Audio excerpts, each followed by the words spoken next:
एक कोई की कथा नहीं है, सबकी है। तो जो भी इच्छित हो, अपनी इच्छा से जो भी सम्मिलित होना चाहे वह हो सकता है। वेदों में वर्णन आया है, अगर यज्ञ का प्रसाद हम खाने जा रहे हैं तो वहाँ ऐसे खाने मत जाओ, दोष लगता है।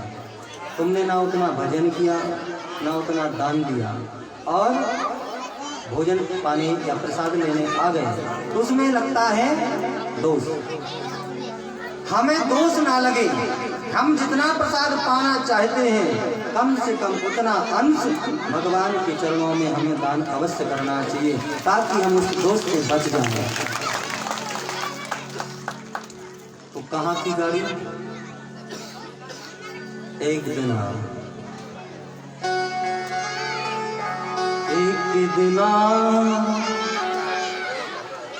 भोले भंडारी बन के ब्रिज की नारिंदा आ गए हैं। हमारी माताएं गाएंगी, भैया तो कम है, अब देखते हैं किस में ज्यादा। एक दिन भोले भंडारी बन के ब्रिज की नारी वृंदावन आ गए हैं। वृंदावन, हाँ वृंदावन, हाँ वृंदावन, हाँ पिछवा वृंदावन, जोर से वृंदावन। अब हमारे भैया गाएंगे। एक दिन भोले भंडारी, आप लोग मत गाना, बन के ब्रिज की नारी वृंदावन, वृंदावन। पीछे भी बैठे हैं भैया लोग, दिख रहा है हमें, ऐसा नहीं कि हमें नहीं दिख रहा होगा, न तुम्हें ऐसे देखिए हमको नहीं दिख रहा है। दोनों हाथ, भैया भैया, बहने नहीं, माताएं नहीं, और वही बोलेंगे वृंदावन आ गए हैं, वृंदावन आ गए हैं, वृंदावन। एक दिन भोले भंडारी बन के ब्रिज की नारी वृंदावन आ गए हैं, वृंदावन आ गए हैं, ओ वृंदावन आ गए हैं, वृंदावन आ गए हैं। हरि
को समझा रहे हैं। फिर तैयार हो गए, साड़ी पहन ली, सज धज गए, जूता बांध लिया। अब भगवान नित्य रास रचाते थे तो गिनती लेते थे कितनी सखियां हैं। अब भगवान तो घटघटवासी है ना, सब कुछ जानते हैं। भोलेनाथ ने 1.5 हाथ का घूंघट लगा लिया और सबसे पीछे लाइन में खड़े हो गए कि पतो ना है पर तो कौन आएगा। भगवान तो सब जानते हैं, वो तो समझते हैं। कहने लगे, सुनो ललिता, विशाखा। बोले हाँ प्रभु, आज हम शुरू से गिनती नहीं करेंगे, आगे से नहीं करेंगे, आज हम पीछे से करेंगे। भोलेनाथ कहने लगे, ले आज ही आए हम, आज ही पीछे लगे हम, और ये पीछे से गिनती करेंगे। अब तो और सरका लिया। भगवान पहुंचे, कहने लगे, हाँ सखी क्या नाम है? भगवान कहने लगे, भोलेनाथ कैसी हूँ, नाम बताओ, क्या नाम है? बोले भगवान ने 2-4 बार कहा, नाम बताओ। ने जैसे जैसे ही देखा घूंघट में से, बोले तुम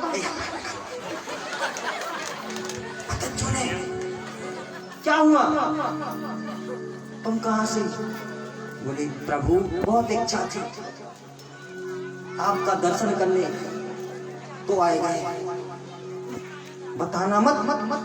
भगवान कहने लगे, भोलेनाथ जी से तुम ही मत बता दे, हम तो बिल्कुल ना बताएंगे, लेकिन तुम ही मत बता दे।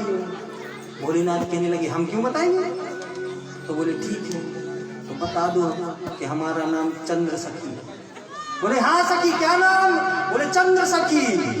बोले चंद्र सखी महाराज जी की। अब गिनती पूरी हुई और रास शुरू हुआ।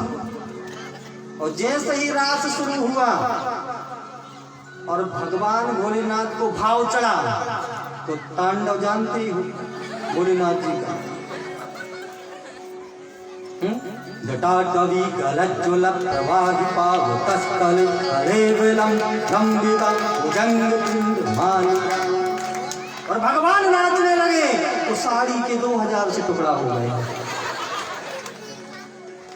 माए डली, जटा खुल गए, यत्र तत्र महाराज चूड़ियों को तो पता ही ना है, और नाच रहे हैं भोलेनाथ मस्ती में। बहुत समय व्यतीत हो गया, अब आंख ध्यान आया, अरे हम ही तो नाच रहे अकेले।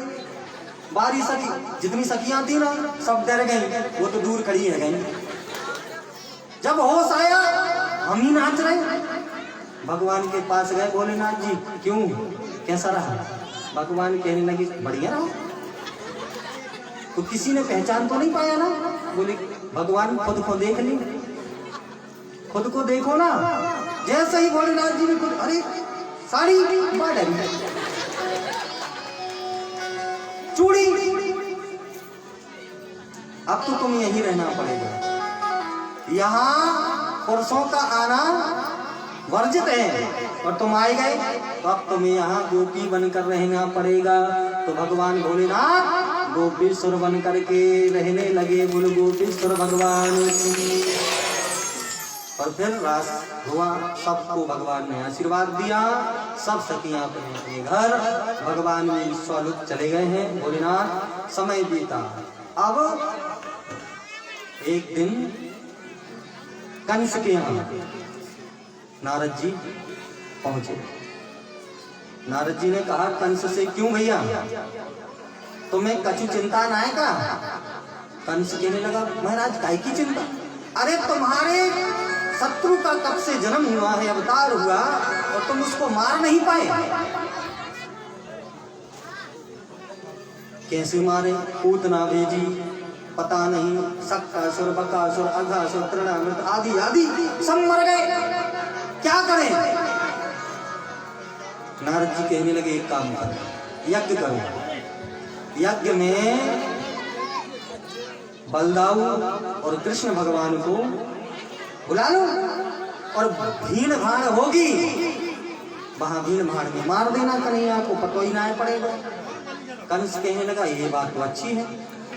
समय बीता, अक्रूर जी को बुलाया, जाओ तुम कन्हैया को बलदाव भैया को लेके आओ, कह देना यज्ञ का आयोजन है, यहाँ यज्ञ की तैयारियां होने लगी। अक्रूर जी जैसे ही पहुंचे वृंदावन, तो यह समाचार सारे ब्रजमंडल में फैल गया कि भगवान को अक्रूर लेने आया है।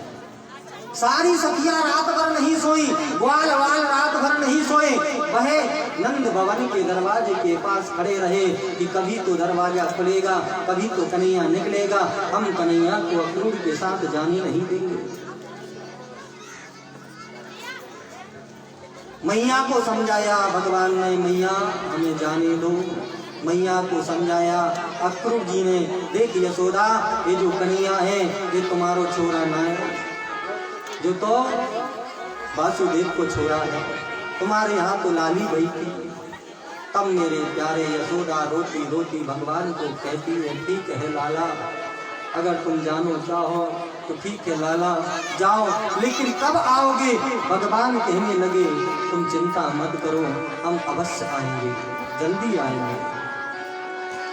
और सुबह भी यशोदा माता ने भगवान को भोग रख दिया। लाला एक रास्ते में खाते हुए जाना।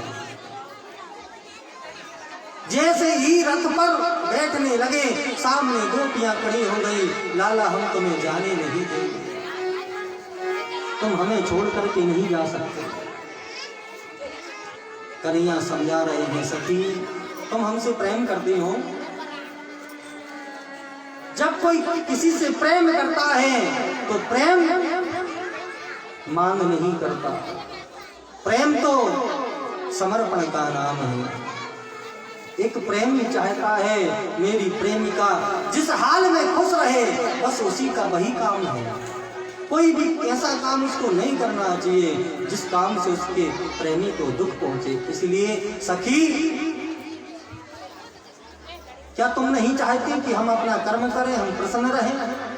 कहने लगे क्यों नहीं चाहती, तुम कहो तो हम अपने प्राण निछावर कर दें। भगवान कहने लगे नहीं नहीं हमें जाने दो। तो कब आओगे? सखी कहने लगी कि जब तुम्हें जाना ही था तो क्यों लिया आने का नाम, जान दे देगी कन्हैया अब जो अब लिया जाने का नाम। हमें छोड़ के मत जाओ। भगवान ने समझाया, मैं परसों आ जाऊंगा। और रथ में बैठ करके भगवान मथुरा के पास पहुंचे। अक्रूर जी को चिंता थी कि मैं कन्हैया की कैसे व्यवस्था करूं, कैसे उनकी देखभाल करूं। तो भगवान ने अक्रूर जी से कहा, काका तुम कह रहे थे स्नान करना है तो यमुना में स्नान कर लो। जैसे ही अक्रूर जी ने स्नान किया, भगवान ने अपना चतुर्भुज रूप दिखा दिया, अपना ऐश्वर्य दिखा दिया। अक्रूर का जितना महाराज मन दुखित था, आज अक्रूर खुश हो गए। अरे मैं जगत के पति की रक्षा की बात सोच रहा था। तब प्रसन्नचित्त होकर के अक्रूर भगवान को मथुरा ले गए। तो मथुरा में सबसे पहले भगवान ने एक धोबी पर कृपा की। धोबी के पास गए, उससे वस्त्र लिया और जब धोबी मना करने लगा तो मुष्टि का प्रहार किया और धोबी का नमो नारायण कर दिया। आगे पहुंचे तो दर्जी पे भगवान ने कृपा की। दर्जी से वस्त्र सिलवाए और जब सुंदर वस्त्र सिल गए, आशीर्वाद दे दिया, उसका भी कल्याण कर दिया। और आगे गए तो एक माली मिला। माली यह वही था जो मिथिला में रहता था। वहाँ राम अवतार पे महाराज, अब लंबी कथा है, जब समय मिलेगा बताऊंगा। वही माली यहाँ पे इस अवतार में आया। भगवान ने आज उसके हाथों से बना हुआ गजरा स्वीकार किया और उसको आशीर्वाद दिया। आगे एक मैया हाथ में एक छोटा सा पात्र चंदन का लेकर के चली आ रही थी। भगवान ने देखा लकड़ी लिए हुए हैं और चली आ रही है। भगवान ने कहा क्यों सुंदरी, कहाँ जा रही हो? उसको तो बहुत दुख हुआ। अब कोई बदसूरत हो, कुबड़ी थी वो, उससे सुंदरी कहा तो क्रोध आ गया। उसने देखा क्यों रे लाला तू कौन? बोले मैं नंद का छोरा। जैसे ही देखा तो वह कुब्जा प्रसन्नचित्त हो गई, भगवान की सुंदर छटा को देखने लगी। भगवान सामने दर्शन दे रहे हैं। कुब्जा का मन हुआ यह चंदन में कन्हैया को लगाऊं। भगवान ने कहा पहले ग्वाल वालों को लगाओ। जैसे ही भगवान को लगाने लगी वो चंदन, भगवान ने एक हाथ पीछे किया, एक पैर से उसका पैर दबाया और एक हाथ से गर्दन के नीचे इशारा दिया। टेढ़ी कुब्जा तुरंत सीधी रह गई। ये जो कुब्जा है ना, ये हमारी बुद्धि है और ये टेढ़ी है। इनको इस बुद्धि को अच्छी बात पचती नहीं है। अगर इसको सीधा करना है तो सत्संग सरोवर में गोते लगाते रहो, एक दिन ऐसा आएगा ये बुद्धि तो ठीक है, हमारा शरीर भी सीधा और पवित्र हो जाएगा। आज कुब्जा पे कृपा करके भगवान आगे गए धनुष का दर्शन करने। तो वहां पूछा पंडित जी मैं नेक दर्शन कर लूं? पंडित जी कहने लगे हाँ कर लो। बोले गुरुजी मैं नेक पूजा कर लूं? भगवान ने पूछा, पंडित जी ने कह दिया हाँ कर लो। बोले गुरुजी मैं नेक उठा लूं? सब लोगों ने कहा देखो नेक सो बालक और धनुष उठाने की बात करो करे। 10,000 हाथी मिलकर के खींचते हैं तब तो वो खींचता है, ये उठाने की बात कर रहा है। तो किसी ने कह दिया हंसी हंसी में उठा लो। भगवान तो यही चाह रहे थे। भोलेनाथ जी को प्रणाम किया, हे प्रभु हे त्रिगुणातीत भोलेनाथ आपको प्रणाम है। और जैसे ही प्रणाम करके उठाया और धनुष था तो चटाक फटक आवाज आई। जैसे ही धनुष की टूटने की आवाज आई कंस के कान में पहुंची। कंस घबरा गया क्योंकि कह दिया था ना कि जो इस धनुष को तोड़ेगा वो तुझे कभी नहीं छोड़ेगा। कंस घबरा गया। कंस का सैनिक बोला तुम चिंता मत करो। पुलिया पीन नाम का एक हाथी था, उसको मदिरा पिला दी, रास्ते पे खड़ा कर दिया। बलराम और कन्हैया आए तो महाराज सामने हाथी आ गया। जैसे ही हाथी आया पूंछ पकड़ करके भगवान ने उस हाथी को आकाश में फेंक दिया। राम से वो नीचे गिरा, उसके दोनों दांत तोड़ लिए। हाथी का भी नारायण हो गया। अब दोनों कंधों पे कोई भैया हाथी के दांत रखे और चले जा रहे हैं। कंस की सभा लगी हुई थी। कंस बहुत ऊंची एक सिंहासन पे बैठा था। सामने मल्ल योद्धा खड़े हुए थे, मुष्टिक और चारुण नाम के। जैसे ही आए सबने ललकार लगाई, युद्ध करने के लिए आमंत्रण दिया कन्हैया को। कन्हैया ने पहले मना कर दिया कि देखो युद्ध साथ वालों के साथ होता है, दोनों योद्धा बरोबरी के तो हो, हम तो बहुत छोटे हैं। तो एक योद्धा कहने लगा चारुण कि तुम छोटे तो हो लेकिन बहुत खोटे हो। तुमने तृणावृत को मारा, तुमने सट्टासुर को मारा, तो हमारे सामने क्यों डरते हो? बार बार जब कहा तो भगवान युद्ध करने के लिए तैयार हो गए। भगवान ने आज महाराज युद्ध शुरू कर दिया और कन्हैया ने चारुण को युद्ध में पछाड़ दिया। बलराम भैया ने मुष्टिक को पछाड़ दिया। एक छलांग लगाई भगवान ने। कंस की जहां सिंहासन थी वहां पर पहुंचे तो कंस की चोटी पकड़ करके कंस को नीचे गिराया और छाती पे कूद करके बैठ गए। कंस चिल्ले आने लगा, लाला मोए छोड़ दे, लाला मोए दर्द हो रहा है, लाला मोए छोड़ दे। भगवान कहने लगे छोड़ने की बात कर रहे हो? तुम याद करो उस दिन का जिस दिन हमारी माता तुमसे कह रही थी कि भैया मुझे छोड़ दो, क्या तुमने उसको छोड़ा था? जाके पग नहीं फटी बिमाई, वो का जाने पीर पराई। आज दर्द हुआ तो चिल्ला उठे, जोर से मुष्टिक का प्रहार किया और कंस का नमो नारायण हो गया। बोले कंस मर्दन भगवान की। पीछे वाले कम जयकार लगा रहे, मतलब कंस मर गया उसको दुख है। हाँ, हमें कंस के साथ ही थोड़ी है, कन्हैया के हैं तो जोर से बोलो, बोलो कंस मर्दन भगवान की। सब लोग आनंद लेने लगे, सबने जय जयकार की। भगवान ने कंस का वध किया और अपने नाना को कैद से मुक्त किया, माता पिता को कैद से मुक्त किया, उग्रसेन को राजा बनाया। उसके बाद में महाराज नंद बाबा को मथुरा भेजा। समय बीता, भगवान अपने गुरुदेव के पास पढ़ने गए हैं और तुलसी बाबा कहते हैं कुछ ही समय में विद्या अध्ययन कर लिया।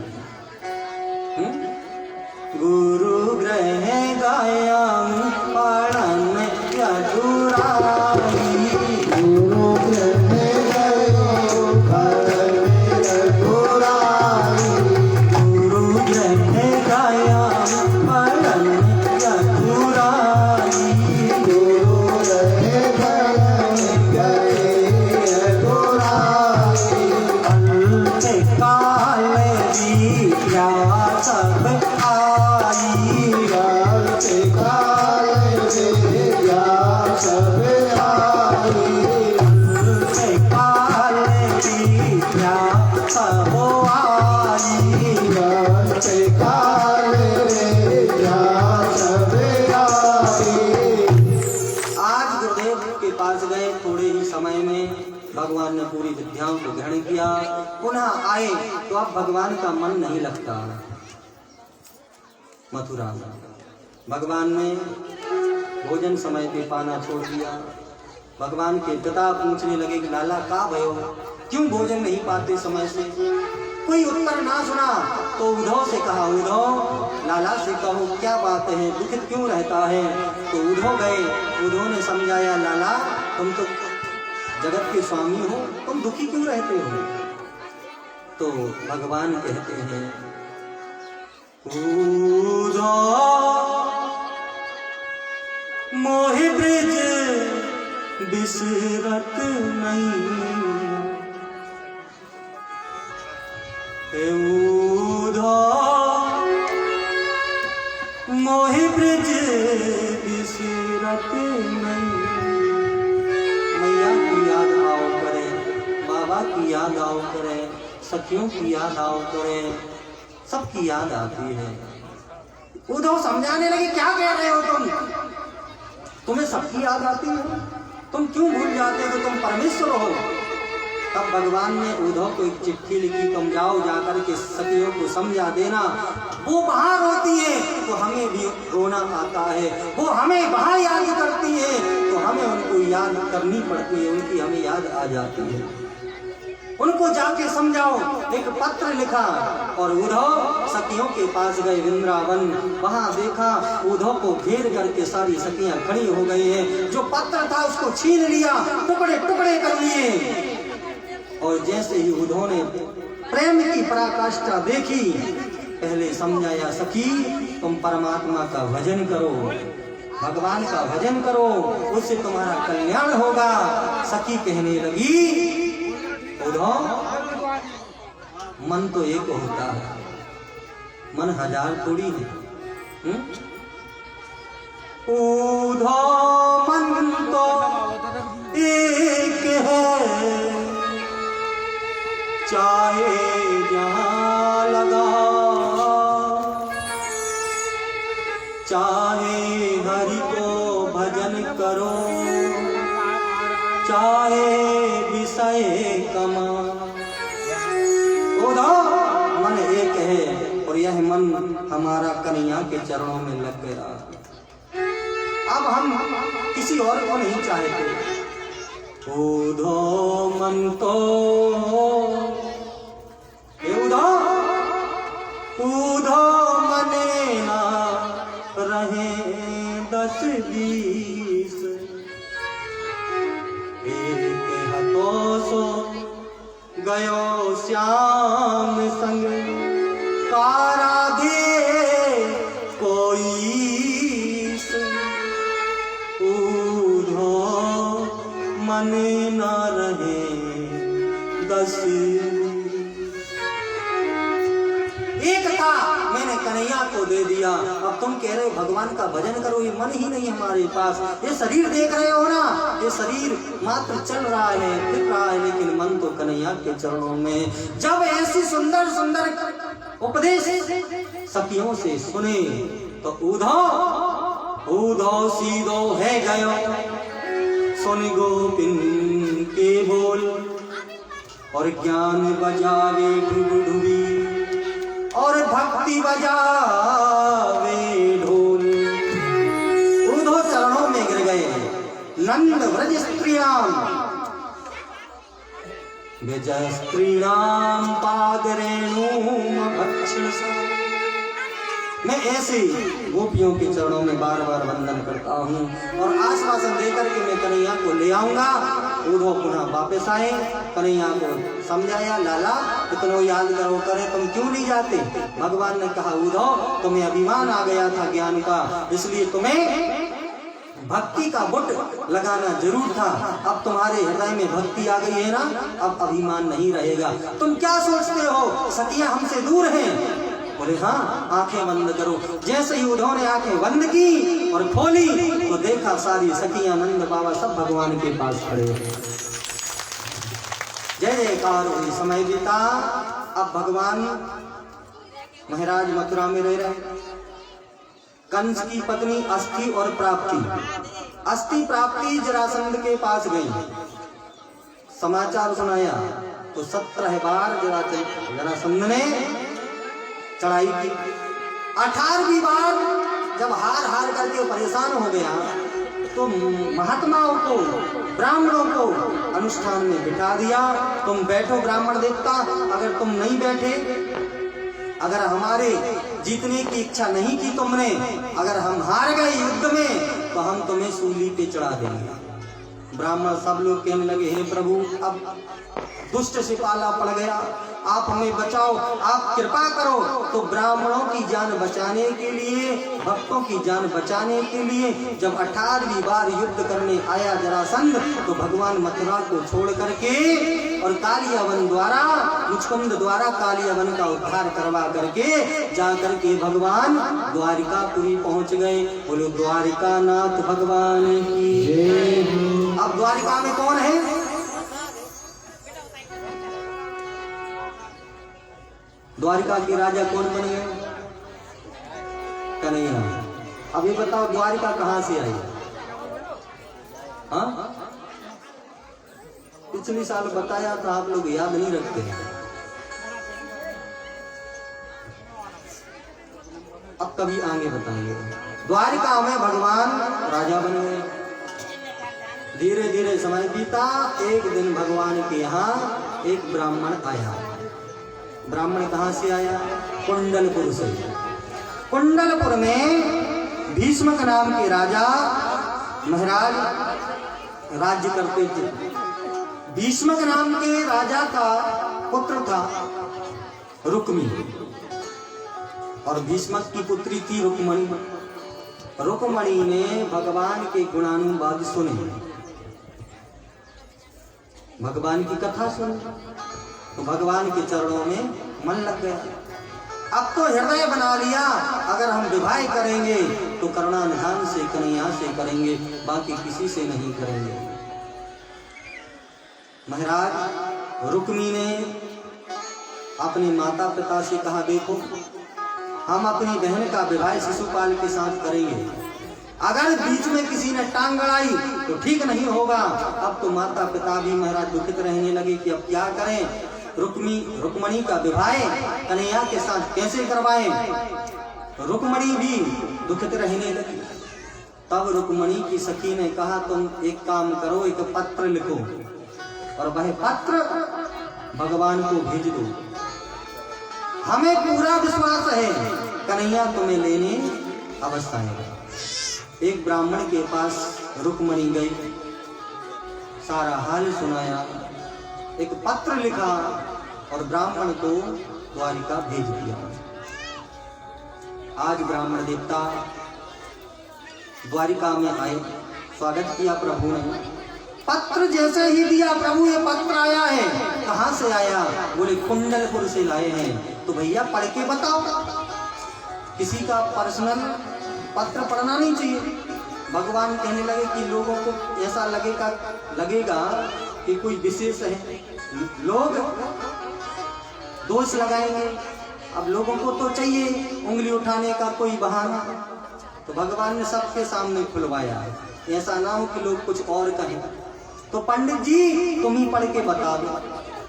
पंडित जी ने पत्र खोला और हाथ में पत्र लेकर के पंडित जी कह रहे कन्हैया सुनो, श्रुत्वा गुणान भुवन सुंदर श्रवणताम ते निर्विश्य कर्ण विहरणे हरितो गंगताम। हे कन्हैया, श्रुत्वा गुणान भुवन सुंदर, हमने तुम्हारे गुणों को सुना कि तुम्हारी छवि कैसी है, तुम्हारा रूप कैसा है, तुम करते क्या हो, स्वभाव कैसा है। तो हमारा मन तुम्हारे चरणों में लग गया और प्रभु हमने ठान लिया कि अब तुम्हारे साथ विवाह करेंगे।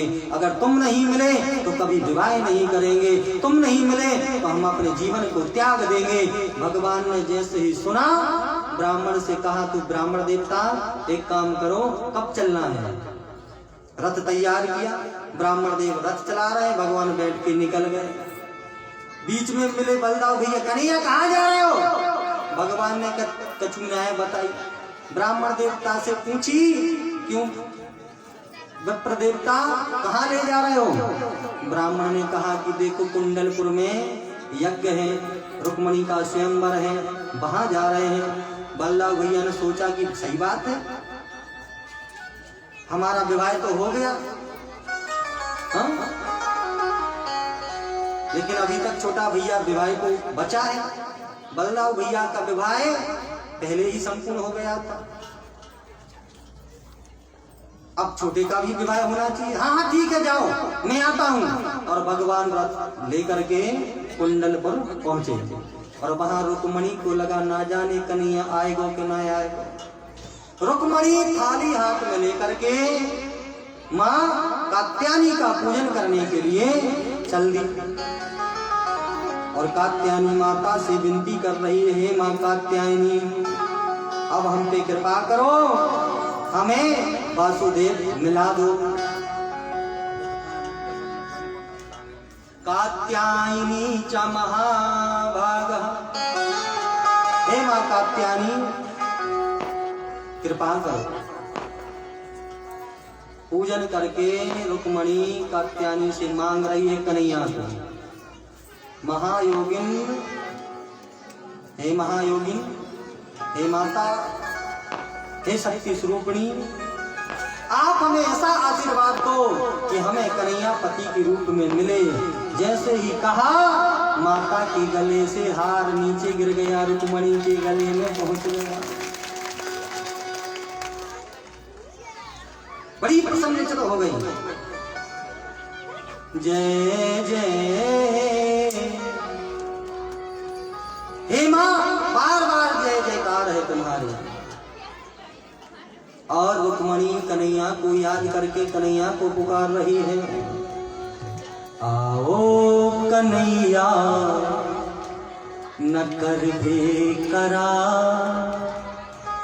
बुलाते बुलाते गई मैं तुहार। आओ कन्हैया न कर दे करा, बुलाते बुलाते गई मैं तुहार।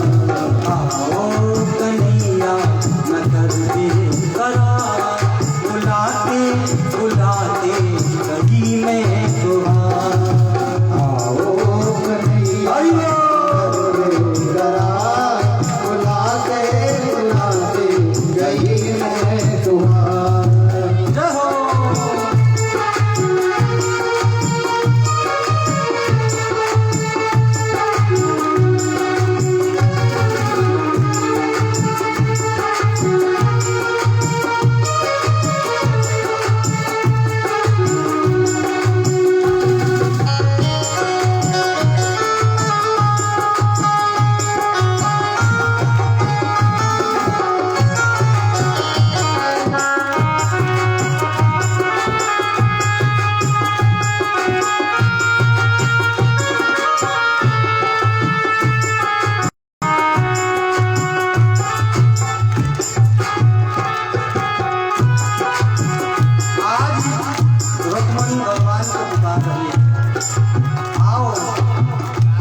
नहीं आओगे तो हम अपने प्राणों को छोड़ देंगे।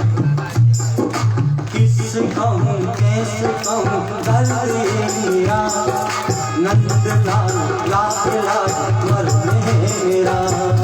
किस कहूँ कैसे कहूँ दर्द मेरा, नंदलाल लाल लाल मर मेरा। किस कहूँ कैसे नंदलाल लाल लाल मर मेरा। किस कहूँ कैसे कहूँ दर्द मेरा, नंदलाल लाल लाल मर मेरा। एक ही तमन्ना एक ही अरमान, एक ही तमन्ना एक ही अरमान, एक ही तमन्ना एक ही अरमान। बाबू रे सच से किए